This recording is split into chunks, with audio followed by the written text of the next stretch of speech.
melayani, melayani lebih sungguh.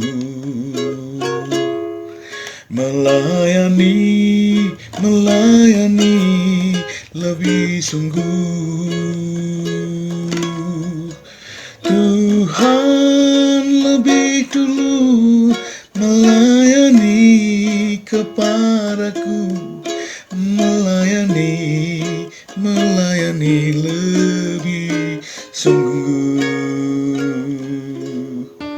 Kita berdoa. Bapa Surgawi, dalam nama Tuhan Yesus kami bersyukur untuk pelayanan-Mu yang sempurna bagi kami.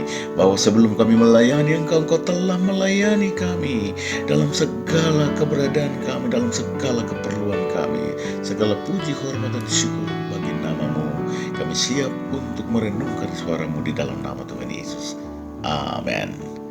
Saudaraku, marilah kita menyambut berkat hari ini dengan penuh sukacita, dengan menyimak seri ke-26 penggalian surat Filipi yang teks bacaannya terdapat dalam Filipi 4 ayat 10 dan ayat 14. Demikian bunyi firman Tuhan. Aku sangat bersukacita dalam Tuhan bahwa akhirnya pikiranmu dan perasaanmu bertumbuh kembali untuk aku. Memang selalu ada perhatianmu, tetapi tidak ada kesempatan bagimu. Namun, ayat 14, baik juga perbuatanmu bahwa kamu telah mengambil bagian dalam kesusahanku. Haleluya. Esensi pelayanan kasih. Esensi pelayanan kasih.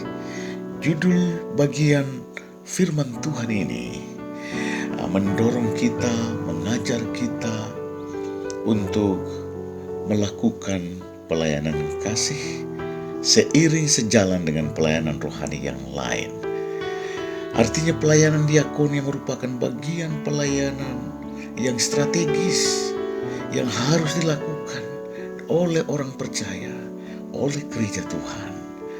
Karena hal ini juga ditandaskan oleh Tuhan Yesus seperti yang ditulis oleh Matius dalam Matius 25 ayat 35 dan 36. Tuhan Yesus mengidentikan dirinya dengan orang yang lapar yang harus diberi makan, dengan orang haus yang harus diberi minum, oleh orang asing yang harus diberi tumpangan, oleh orang telanjang yang harus diberi pakaian, oleh orang yang sakit yang harus dilawat dan dirawat, dan juga sebagai orang yang terpenjara dan harus dikunjungi dan dilayani. Dan pada bagian ini Rasul Paulus menyatakan bahwa pelayanan kasih merupakan pengambilan bagian. Jadi turut mengambil bagian di dalam kesusahan sesama kita. Orang yang percaya, kita mulai dengan melayani orang percaya, kemudian kita boleh melayani orang lain di luar lingkungan pelayanan kita, dalam lingkungan orang percaya. Sebab kita bohong kalau kita mau melayani orang luar padahal orang di dalam persekutuan kita abaikan, kita lupakan, kita tidak melakukan tugas itu kepada mereka yang ada di depan mata kita, di depan lupuk mata kita. Ada pelayan, ada saudara-saudara yang harus kita layani, ada pelayanan yang tersedia. Itulah yang harus kita garap lebih dahulu. Saudara yang dikasihi oleh Tuhan Yesus Kristus, pada bagian ini kita akan belajar bersama-sama dari esensi pelayanan kasih itu. Yang pertama, Rasul Paulus mengatakan bahwa aku bersuka cita dalam Tuhan.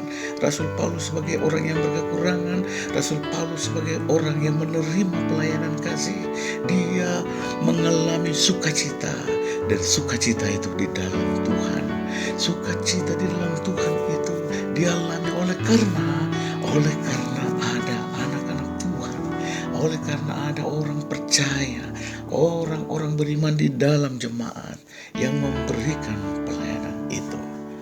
Nah, hal yang kedua, Rasul Paulus menulis bahwa pikiranmu dan perasaanmu bertumbuh kembali untuk aku. Ini merupakan hal yang kedua. Kalau pertama pelayanan kasih menghadirkan sukacita dalam Tuhan, ini merupakan prasyarat yang pertama ini adalah pikiran dan perasaan yang bertumbuh Jika pikiran kita tidak bertumbuh, perasaan kita juga ikut tidak bertumbuh untuk melakukan pelayanan ini. Pelayanan yang harus dilakukan dengan pikiran yang sehat dan juga dengan hati yang penuh kasih. Pelayanan diakonia merupakan pelayanan yang harus dipikirkan, harus dirancang dengan baik. Dan juga kita harus melakukannya dengan sungguh-sungguh, dengan sepenuh hati kita.